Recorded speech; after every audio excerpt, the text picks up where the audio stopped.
அனைவருக்கும் வணக்கம். என்னோட பேர் கலிராஜ். இந்த வீடியோவில் நான் பார்க்க போகிறது டிஎன்பிஎஸ்சி இந்தியன் பாலிட்டி. டிஎன்பிஎஸ்சி ரிலேட்டடான இந்திய அரசியலமைப்பு தான் பார்க்க போகிறோம். ஆல்ரெடி பார்ட் 1, பார்ட் 2 மற்றும் பார்ட் 3 நான் கொடுத்துருக்கேன். அதோடைய கண்டினியூஷன் தான் இது பார்ட் 4. இதில் டிஎன்பிஎஸ்சி ரிலேட்டடான குரூப் 1, குரூப் 2 மற்றும் V.A.O இதுக்கு டிஎன்பிஎஸ்சியில் இருக்கக்கூடிய சிலபஸ் ரிலேட்டடான டாபிக்ஸ் தான் நம்ம பார்த்துட்ருக்கோம். இந்த வீடியோவில் நம்ம ஃபஸ்ட்டு பார்க்க போகிறது ஆர்டிகல்ஸ். என்னென்ன ஆர்டிகல்ஸ் இருக்குது அப்படின்னு பார்க்க போகிறோம். அதில் பார்ட் 3 அதில் நான் பார்ட் 1, பார்ட் 2 கொடுத்துருப்பேன். இது அதோட கண்டினியூஷன். பார்ட் 3 பார்க்க போகிறோம். பார்ட் 3 எதை பற்றி பேசுது அப்படின்னா ஃபண்டமெண்டல் ரைட்ஸ், அடிப்படை உரிமைகளை பற்றி பேசக்கூடியது தான் இந்த பார்ட் 3. இதில் ஆர்டிகல் 12 35 வரையும் இருக்குது. இந்த ஃபண்டமெண்டல் ரைட்ஸ் அடிப்படை உரிமைகள் எங்கெந்த நாட்டிலேருந்து எடுக்கப்பட்டது அப்படின்னா USA அமெரிக்காவிலேருந்து எடுக்கப்பட்ட ஒரு ரைட்ஸ் தான் இந்த ஃபண்டமெண்டல் ரைட்ஸ். இந்த ஃபண்டமெண்டல் ரைட்ஸை மகனகர்த்தா ஆஃப் இந்தியன் கான்ஸ்டியூஷன் அப்படின்னு சொல்கிறாங்க. Which is called Magna Carta of Indian constitution அப்படின்னு கேள்வி கேட்டால் நம்ம ஃபண்டமெண்டல் ரைட்ஸ் அடிப்படை உரிமைகள் அப்படின்னு நம்ம பதிலளிக்க முடியும். இந்த அடிப்படை உரிமைகள் மொத்தம் 6 அடிப்படை உரிமைகள் இருக்குது. அடிப்படை உரிமைகள் யாரோட அடிப்படை உரிமைகள் அப்படின்னா இந்தியாவில் வாழக்கூடிய இந்திய மக்களாகிய சிட்டிசன்ஸுடைய அடிப்படை உரிமைகள் மொத்தம் 6 இருக்குது. நாமளும் இந்தியாவுடைய சிட்டிசன்ன்றதுனால இந்த அடிப்படை உரிமைகள் நமக்கு தெரிஞ்சிருக்கணும். இந்த 6 அடிப்படை உரிமைகள் என்னென்ன அப்படின்னா right to equality. First right to equality. Right to equality அனைவருக்கும் சம உரிமையை பற்றி பேசக்கூடியது தான் இந்த ரைட் டு ஈக்குவாலிட்டி. இது ஆர்டிகல் 14 18 வரை இருக்குது. அடுத்த ரைட் டு ஃப்ரீடம், அனைவருக்கும் சுதந்திரம். இந்தியாவில் வாழக்கூடிய அனைவருக்கும் சுதந்திரம் பற்றி பேசக்கூடியது ரைட் டு ஃப்ரீடம். இது ஆர்டிகல் 19 22 இருக்குது. அடுத்த ரைட் அகெயின்ஸ்ட் எக்ஸ்ப்ளாய்டேஷன், சுரண்டலுக்கு எதிரான உரிமைகளை பற்றி பேசக்கூடியது இந்த ரைட் டு அகெயின்ஸ்ட் எக்ஸ்ப்ளாய்டேஷன். இது ஆர்டிகல் 23 24 வரை இருக்குது. The right to freedom of religion, அனைவருக்கும் எந்த விதமான ரிலீஜியஸ், அதாவது எந்த விதமான மதத்தையோ பின்பற்ற உரிமைகள் இருக்குது. அதை பற்றி பேசக்கூடியது இந்த 4th right to freedom of religion. இது ஆர்டிகல் 25 28 வரை இருக்குது. அடுத்து 5th culture and educational rights, எந்த விதமான கல்ச்சரையும் நீங்கள் பின்பற்றலாம், அதே போல் எந்த விதமான கல்வியும் நீங்கள் பயில முடியும். அதை பற்றி பேசக்கூடியது தான் 5th right, culture and educational rights. இது ஆர்டிகல் 29 30 வரையும் இருக்குது. 6th right to constitution remedies. இது அரசியலுக்கு இதோடைய தீர்வு காணும் உரிமை. எந்த விதமான அமைப்பாக இருந்தாலும் அதோடைய தீர்வு காணும் உரிமையை பற்றி பேசக்கூடியது. இது ஆர்டிகல் 32. இது எல்லாமே நம்ம ஒரு டீட்டெயிலாக நம்ம பின்வரும் இதில் பார்க்க போகிறோம். ஃபஸ்ட்டு இதோடைய ஷார்ட்கட் என்ன அப்படின்னு ஒன்ஸ் பார்க்கலாம். இதோடைய ஷார்ட்கட் என்ன அப்படின்னா 542421. திருப்பி சொல்கிறேன், 54 24 21. ஈஸியாக ஞாபகம் வச்சுக்க முடியும். 54 24 21. கீழே பாருங்கள் EF EF ER நினைவு வச்சுக்கலாம். எப்படி நினைவு வச்சுக்க முடியும்? EF EF ERன்னு. இது எப்படி நம்ம அந்த 6 ரைட்டு கூட ரிலேட் பண்ண போகிறோம் அப்படின்னு பார்க்கலாம். இப்போ பாருங்கள், ஃபஸ்ட்டு ரைட் டு ஈக்குவாலிட்டின்னு சொல்லியிருக்கேன். ரைட் டு ஈக்குவாலிட்டியில் அந்த எடுத்துக்கலாம். அப்போ மொத்தம் 4 ஆர்டிக்கல் இருக்குது. அந்த 4 ஆர்டிக்கலில் இருக்கக்கூடிய 4. அதே போல் எல்லாத்துலேயும் பாருங்கள் 4 ஆர்டிக்கல் இருக்குது, 2 இருக்குது, 4 ஆர்டிக்கல் இருக்குது, 2 ஆர்டிக்கல் இருக்குது, ஒரே ஆர்டிக்கல் இருக்குது. அப்போ 44 24 21 அப்படின்னு நம்ம நினைவு வச்சுக்க முடியும். இங்கேயும் பாருங்கள் EF EF ER அப்படின்னு நம்ம நினைவு வச்சுக்கலாம். அப்போ 54 24 21 EF EF ER. அப்போ 6 ரைட்ஸையும் நம்ம ஈஸியாக நினைவு வச்சாச்சு. இப்போ விளக்கமாக அந்த ரைட்ஸில் அந்த ஆர்டிகல்ஸில் என்னென்ன குறிப்பிட்டிருக்காங்க, அதில் முக்கியமாக நம்ம எக்ஸாம் பாயிண்ட் ஆஃப் வியூவில் நம்ம பார்க்க போகிறோம்.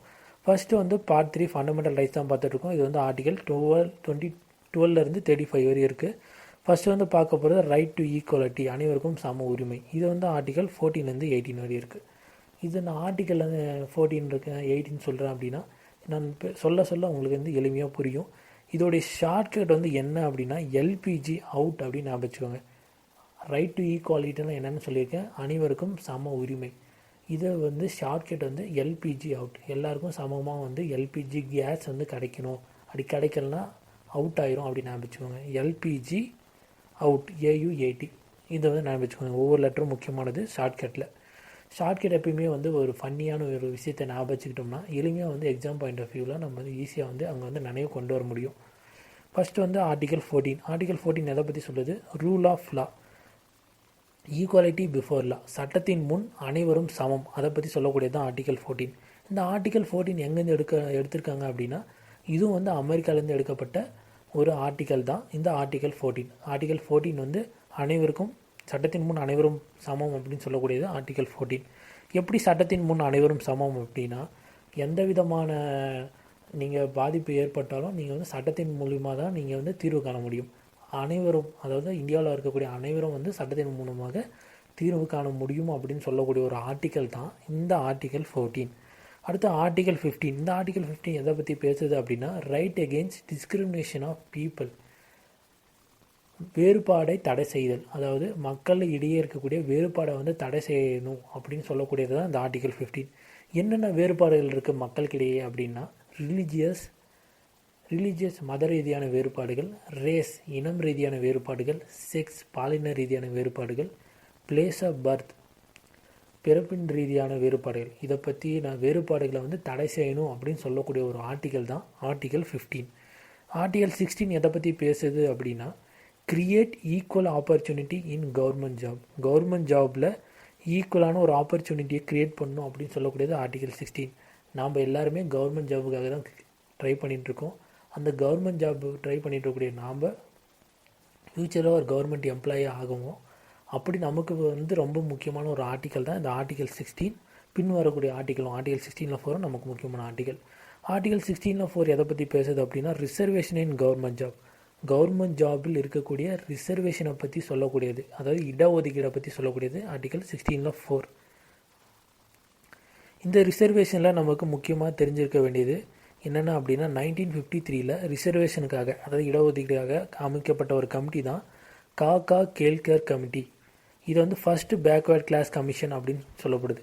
Which is called first backward class commission அப்படின்னு கேள்வி எழுந்தால் நீங்கள் வந்து காக்கா கேல்கர் கமிட்டி அப்படின்னு கமிட்டியை வந்து நீங்கள் ஞாபகம் வச்சுக்கணும். எப்போ அமைக்கப்பட்டது? 1953.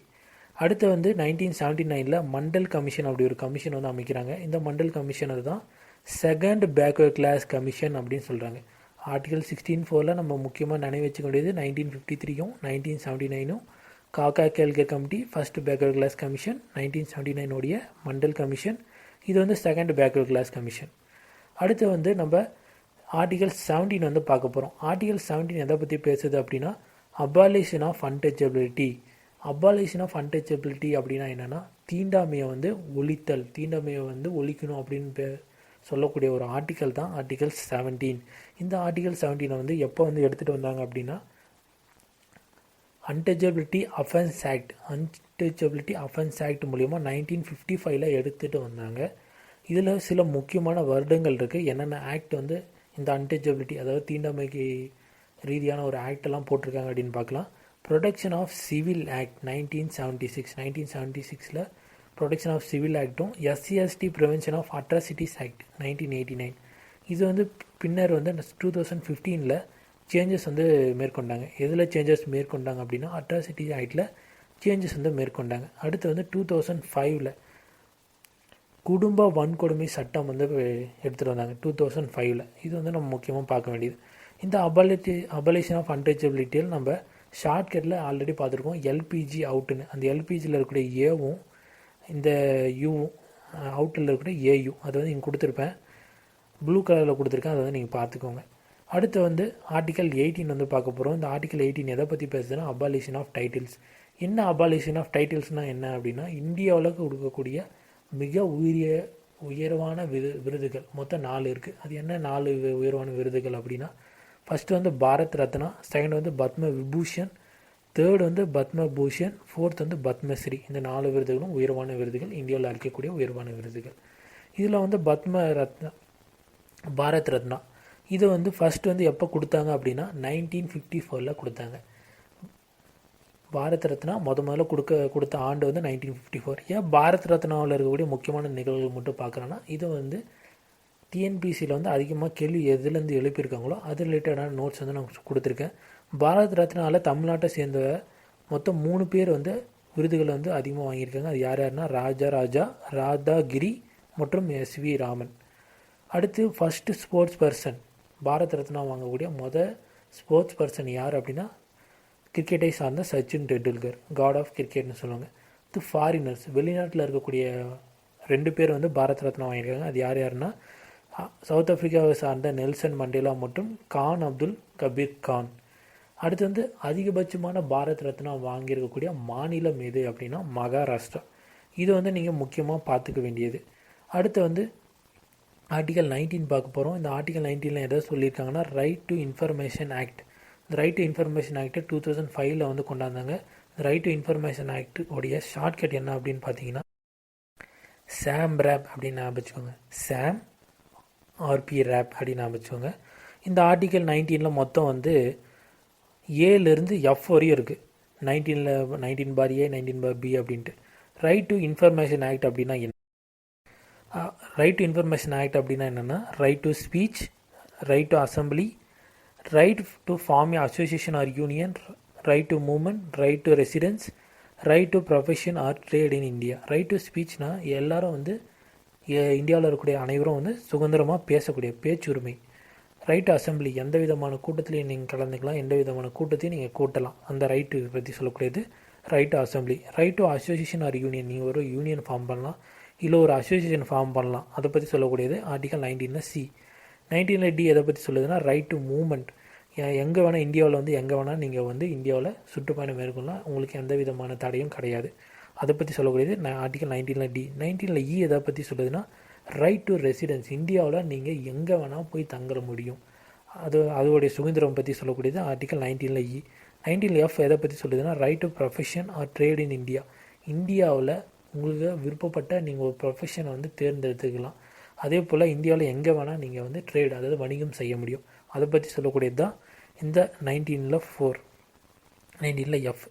இந்த மொத்தம் ஏலேருந்து எஃப் வரையும் இருக்குது. இது ஷார்ட்கட் வந்து SAAMRPன்னு பார்த்துருக்கோம், அது முதல் லெட்டர்லாம் பார்த்துருக்கோம். இதுக்கு வந்து ஒரு ஷார்ட்கட் இருக்குது. அது என்ன அப்படின்னு குட்டி ஸ்டோரி மாதிரி ஞாபகம் வச்சுக்கலாம். ஒருத்தர் வந்து ஒரு இடத்துல வந்து பேசிகிட்டு இருக்கார், மேடை போட்டு பேசுகிறாரு. பேசின உடனே ஒரு கூட்டம் சேருது. கூட்டம் வந்து நம்ம அசம்பிளி ஞாபகம் வச்சுக்கலாம். கூட்டம் சேருது. அந்த கூட்டம் சேர்ந்த உடனே அவர் வந்து ஒரு யூனியனையும் இல்லை ஒரு அசோசியேஷனையும் ஆரம்பித்து இந்தியா ஃபுல்லாக வந்து எல்லா இடத்துக்கும் மூவ்மெண்ட் பண்ணுறாரு. இந்தியா ஃபுல்லாக போகிற இடத்துலலாம் வந்து தங்குறாரு. போகிற இடத்துலாம் தங்கிட்டு இந்தியாவில் வந்து பெரிய ஒரு வணிகம் வந்து ஆரம்பிச்சிட்டார். திருப்பி சொல்கிறேன், ஒருத்தர் வந்து ஒரு கூட்டத்தில் பேசுகிறாரு. பேசினோடனே ஒரு கூட்டம் அசம்பிளி வந்து உண்டாகுது. அசம்பிளியை வச்சு அவர் வந்து ஒரு யூனியன் ஆரம்பிக்கிறாரு. யூனியன் ஆரம்பித்து இந்தியா ஃபுல்லாக வந்து அவர் சுற்றுப்பயணம் மேற்கொண்டார். சுற்றுப்பயணம் மேற்கொண்ட இடத்தெல்லாம் அவர் தங்கினவுடனே அது வந்து அவரோட ப்ரொஃபஷனாக மாறிடுச்சு. இந்தியா ஃபுல்லாக அவர் ட்ரேட் பண்ண ஆரம்பிச்சிட்டார். இப்படி ஒரு ஷார்ட்கட்டில் வந்து நீங்கள் ஞாபகம் வச்சுக்கலாம். இந்த ஆர்டிக்கல் 19Aலேருந்து 19F வரையும் எது அடியில் இருக்குதுன்னு பார்த்தீங்கன்னா அண்டர் 358 அமெண்ட்மெண்ட் கீழே இருக்குது. இந்த ரைட் டு இன்ஃபர்மேஷன் கமிஷன் வந்து 2005 வந்து தொடங்கினாங்க. ஃபர்ஸ்ட் உமன் கமிஷனர் யார் அப்படின்னா ஹபீபுல்லா. சீஃப் இன்ஃபர்மேஷன் கமிஷனர் யார் அப்படின்னா தீபக் சர்தார். இது வந்து நீங்கள் நினைவுக்கு வச்சுக்க வேண்டியது. அடுத்து வந்து நம்ம ஆர்டிகல் 20 வந்து பார்க்க போகிறோம். ஆர்டிகல் 20 எதை பற்றி சொல்லுது அப்படின்னா ப்ரொடெக்ஷன் அகெயின்ஸ்ட் ஆர்பிட்டரி அரெஸ்ட்டை பற்றி சொல்லக்கூடியது. அதாவது தனி மனித சுதந்திரம் மற்றும் வாழ்க்கையை வந்து பாதுகாக்கணும் அப்படின்னு சொல்லக்கூடியது தான் அந்த ஆர்டிகல் 20. இதில் வந்து 2011 வந்து நோ எக்ஸ்போ ஃபேக்டோ லா அப்படின்னு ஒரு லா கொண்டாந்தாங்க. 2012 நோ டபுள் ஜியோபார்ட்டி வந்து கொண்டாந்தாங்க. 2013 நோ செல்ஃப் இன்க்ரிமினேஷன் வந்து கொண்டாந்தாங்க. இது எப்படி ஞாபகம் வச்சுக்கலாம்னா 1 2 3 11 12 13, அதான் 1 2 3. இந்த ஃபஸ்ட்டு ஃபேக்டோ டபுள் செல்ஃப் இதில் இருக்கக்கூடிய FTS அதை நாம் ஞாபகம் வச்சுக்கலாம். ஆர்டிகல் 21 எதை பற்றி சொல்லுது அப்படின்னா protect the personal liberty and life, அதாவது தனி மனித சுதந்திரம் மற்றும் வாழ்க்கையோடைய பாதுகாப்புகளை பற்றி சொல்லக்கூடியது தான் இந்த ஆர்டிகல் 21. இதில் வந்து எதை பற்றி சொல்லுது அப்படின்னா இப்போ வந்து ஒருத்தர் வந்து அரெஸ்ட் பண்ணுறாங்க அப்படின்னா அவங்களுக்கு வந்து ஹேண்ட் கப் வந்து போடக்கூடாது, அதே போல் அவங்களுடைய ஃபேஸை வந்து கவர் பண்ணியிருக்கணும் அப்படின்னு சொல்லக்கூடியது தான் இந்த ஆர்டிகல் 21. இதை வந்து மேனகா காந்தி கேஸில் 1978 மேனகா காந்திக்கும் யூனியன் கவர்மெண்ட்டுக்கும் இடையே நடக்கக்கூடிய கேஸில் வந்து கொண்டு வந்தாங்க. என்ன கேஸ் அப்படின்னா பாஸ்போர்ட் சம்மந்தமான கேஸ். அதை வந்து பாஸ்போர்ட் ஆக்ட் மூலிமா 1967 நேச்சுரல் ஜஸ்டிஸ் வந்து எடுத்துகிட்டு வந்தாங்க. அடுத்து வந்து ஆர்டிகல் 21 A இது எதை பற்றி சொல்லுது அப்படின்னா ஃப்ரீ அண்ட் கம்பல்சரி எஜுகேஷன். அனைவரும் வந்து 6லேருந்து 14 வயது உள்ள குழந்தைகள் வந்து கம்பல்சரியாக எஜுகேஷன் இருக்கணும். இது வந்து 86 அமெண்ட்மெண்ட்டில் 2002 வந்து கொண்டு வரப்பட்ட ஒரு ஆர்டிக்கல். அடுத்த ஆர்டிகல் 22 எதை பற்றி சொல்லுது அப்படின்னா protect from arrest and detention, கைது மற்றும் தடுப்பு காவலிலிருந்து பாதுகாத்தல். இதை பற்றி சொல்லக்கூடியது ஆர்டிகல் 22. இது என்ன அப்படின்னா இப்போ யாராவது அரெஸ்ட் பண்ணுறாங்கன்னா 24 ஹவர்ஸில் அவங்க சப்மிட் பண்ணிடணும். அடுத்த ஒரு வீடியோவில் நம்ம இதோடைய முழுமையான ஷார்ட்கட் வந்து பார்க்கலாம். நன்றி, வணக்கம்.